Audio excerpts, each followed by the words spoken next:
இனி மனோஜுக்கும் எனக்கும் எல்லாமே முடிஞ்சு போச்சா அப்படின்னு சொல்லி ரொம்பவே வருத்தமாக அன்னைக்கு ராத்திரி போயிடுது. மறுநாள் காலையில் வித்யாவுக்கு கால் பண்ணி, ரோஹிணி நீ உடனே வீட்டுக்கு வா அப்படிங்கிற மாதிரி சொல்கிறாங்க. வித்யாவும் பதட்டமாக வீட்டுக்கு வந்து பார்க்குறாங்க. என்னாச்சுன்னு விசாரிக்கும் போது, மனோஜ் பணத்தை ரெடி பண்ணிட்டானா, என்னை வந்து சைன் போட சொன்னால் நீ என் கூட வந்தால் கொஞ்சம் சப்போர்ட்டாக இருக்கும் அப்படிங்கிற மாதிரி சொல்கிறாங்க. சரின்னு வித்யாவும் கிளம்பி போயிடுறாங்க. விஜயா வீட்டுக்கு போனால் அங்கே விஜயா வந்து செம்ம கோவத்தில் இருக்காங்க.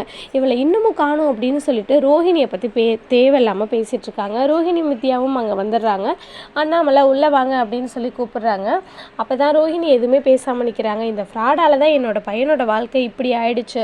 முதல்ல சைனை போட்டு கொடுத்துட்டு போ, இந்த பணம் தான் வேணும் அப்படின்னு சொல்லியிருந்தீங்கன்னா முன்னாடியே உன் மூஞ்சில் பணத்தை வீசியிருப்பார்ல அப்படிங்கிற மாதிரியெல்லாம் ரோஹிணி பேசிகிட்டு இருக்காங்க. ரோஹிணி பேசுகிறாங்க விஜயா.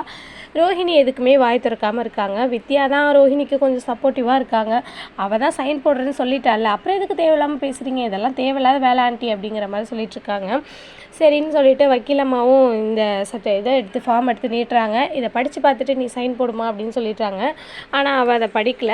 வித்யா தான் அதை எடுத்து படிக்கிறா. எல்லாம் கரெக்டாக இருக்குது, சைன் போடு அப்படிங்கிற மாதிரி சொல்லிட்டு இருக்காங்க. ரோஹிணிக்கு வந்து எனக்கு மனோஜோட சந்தோஷம் தான் முக்கியம் அப்படிங்கிற மாதிரி டைலாக்லாம் பேசுகிறாங்க.